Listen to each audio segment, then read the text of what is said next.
Assalamualaikum warahmatullahi wabarakatuh. Sahabat-sahabat yang dirahmati Allah. Selamat datang di channel Pesan Kabar.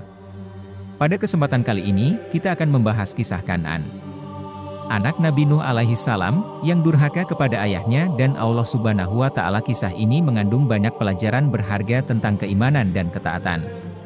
Mari kita simak bersama. Nabi Nuh alaihi salam adalah salah satu nabi yang diutus oleh Allah Subhanahu wa Ta'ala untuk mengajak kaumnya kembali kepada jalan yang benar dan meninggalkan kemusyrikan. Selama ratusan tahun, Nabi Nuh berdakwah dengan penuh kesabaran, namun hanya sedikit yang mengikuti ajarannya. Di antara yang menolak dakwah Nabi Nuh adalah salah satu anaknya sendiri, yaitu Kan'an. Nabi Nuh alaihi salam memiliki 4 putra, yaitu Sem, Ham, Yafet dan Kan'an. Di antara mereka, Kan'an satu-satunya anak Nabi Nuh alaihi salam yang mengabaikan ajakan ayahnya dan tidak mau beriman, yang akhirnya mendapatkan azab ilahi berupa badai topan yang menenggelamkannya bersama dengan orang-orang kafir. Kisah putra Nabi Nuh alaihi salam dalam Al-Quran sebagaimana tujuan dari kisah-kisah Al-Quran lainnya, sehingga rincian kisah dan karakteristik khusus putra Nabi Nuh alaihi salam tidak disampaikan secara detail. Satu-satunya penggambaran mengenai putra Nabi Nuh alaihi salam dalam Al-Quran yaitu ketika badai topan telah dimulai dan putra Nabi Nuh alaihi salam berada di luar bahtera. Menurut Al-Quran, Nabi Nuh alaihi salam ketika melihat putranya, ia segera mengajaknya untuk menaiki bahtera agar selamat, namun putranya tersebut mengabaikan permintaan ayahnya dan berkata akan pergi ke puncak gunung yang disebutnya ia akan di tempat tersebut. Nabi Nuh alaihi salam kembali mengajak putranya untuk naik ke bahtera dan berkata bahwa topan tersebut adalah azab dari Allah Subhanahu wa Ta'ala yang tidak ada yang akan selamat kecuali Allah Subhanahu wa Ta'ala menghendaki. Kemudian gelombang air menerjang memisahkan keduanya, sampai pada akhirnya putra Nabi Nuh alaihi salam tewas ditelan badai. Kan'an binasa tenggelam bersama orang kafir, karena dia termasuk orang yang menolak naik ke bahtera bersama ayahnya. Aku akan mencari perlindungan ke gunung yang dapat memelihara aku dari air bah. Adapun ketiga anak Nabi Nuh yang lain selamat dan meneruskan keturunan mereka di bumi. Banyak dari kalangan mufasir berpendapat bahwa Nabi Nuh alaihi salam tidak mengetahui sebelumnya mengenai kekufuran putranya, sehingga ketika melihat putranya itu, ia mengajaknya untuk ikut naik ke atas bahtera. Karena jika Nabi Nuh alaihi salam telah mengetahui bahwa putranya itu kufur, maka tentu ia tidak akan mengajak putranya tersebut. Nabi Nuh alaihi salam sebelumnya telah mengecam kekufuran dan menghendaki dari Allah Subhanahu wa Ta'ala agar tidak menyisakan orang-orang kafir hidup di muka bumi. Dan tentu menghususkan doanya tersebut tidak tertimpa untuk anaknya karena hubungan kekeluargaan adalah sesuatu yang tidak dapat diterima akan dilakukan oleh Nabi Nuh alaihi salam. Sebagian dari mufasir dengan melihat cara Nabi Nuh alaihi salam berdialog dengan putranya sebagaimana yang diriwayatkan dalam Al-Quran menunjukkan Nabi Nuh alaihi salam tidak mengetahui mengenai kekufuran putranya tersebut. Jika Nabi Nuh alaihi salam mengetahui sebelumnya bahwa putranya itu kufur, ia tidak akan berkata, "Janganlah engkau bersama orang-orang kafir." Melainkan akan berkata, "Janganlah engkau termasuk golongan orang-orang kafir." Karena pada kalimat pertama sebagaimana yang tertulis dalam Al-Quran menunjukkan arti bersama-sama akan mendapatkan bala dan bencana karena berada pada tempat yang sama, tidak menunjukkan bahwa putranya itu juga termasuk orang-orang kafir. Dengan kalimat permintaan dari Nabi Nuh alaihi salam tersebut menunjukkan bahwa ia tidak mengetahui kekufuran anaknya, sehingga ia menyarankan agar putranya tersebut tidak bersama-sama dengan orang-orang kafir.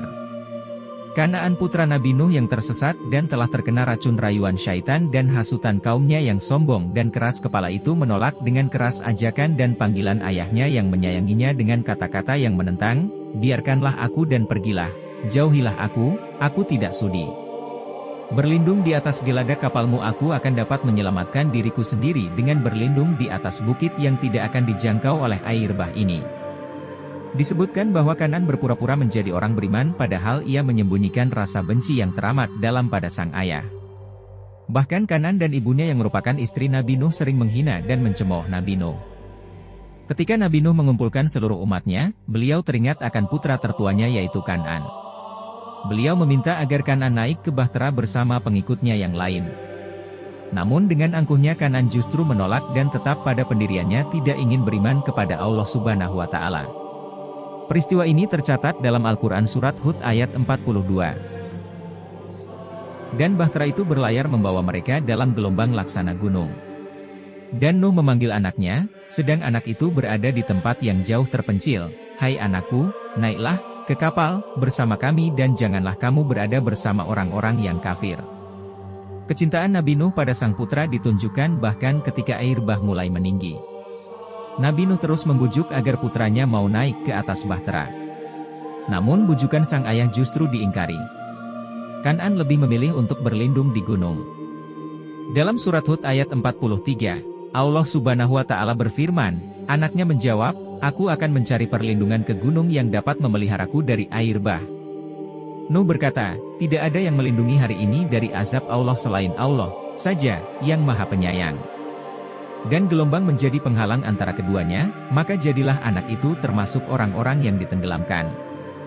Banjir kemudian semakin meninggi dan Kan'an tetap tidak mau masuk ke dalam kapal dan ingin menyelamatkan diri dengan cara berenang menuju puncak gunung yang belum tersentuh air. Kan'an menganggap bahwa air tidak akan sampai ke puncak gunung tersebut.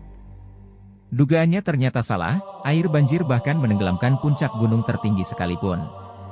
Di sela percakapan antara keduanya, muncullah gelombang besar yang memisahkan antara bahtera Nabi Nuh dengan Kan'an.